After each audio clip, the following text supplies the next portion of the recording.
বিশ্বনবী পাগলের মতো একবার হাউজে কাসারে যাবেন, একবার সিরাতে যাবেন, একবার পুলসিরাতের দিকে, একবার হাউজে কাউসারের দিকে পাগলের মতো দৌড়াতে থাকবেন।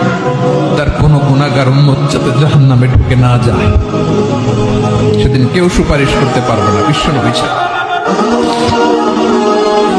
এজন্য 5 নম্বর আল্লাহ বললেন, মান যাল্লাযী ইয়াশফাউ ইনদাহু ইল্লা বিইযনিহি। কার সাহস আছে, কার এত বড় বুকের পাটা কিয়ামতের কঠিন দিন আল্লাহর সামনে দাঁড়িয়ে সুপারিশ করবে? কারো ক্ষমতা, কারো ক্ষমতা নাই।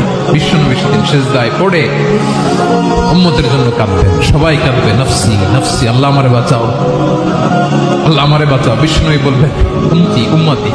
বিশ্বনবী আমার জন্য কাঁদবেন, আপনার জন্য কাঁদবেন, আমাদের জন্য সেদিন কেঁদে কেঁদে জাহান্নামের দরজায় দাঁড়িয়ে আমাদেরকে টেনে টেনে জান্নাতে ঢুকাবেন। এজন্য এই বিশ্বনবীর ভালোবাসা যেন আমাদের হৃদয়ে ভরপুর থাকে। আমার ভাইয়েরা, প্রতি শুক্রবার বিশ্বনবীর উপরে বেশি বেশি যেন আমরা দুরূদ পড়ি। আমরা যখন বিশ্বনবীর সালাম দেই, দুরূদ পড়ি,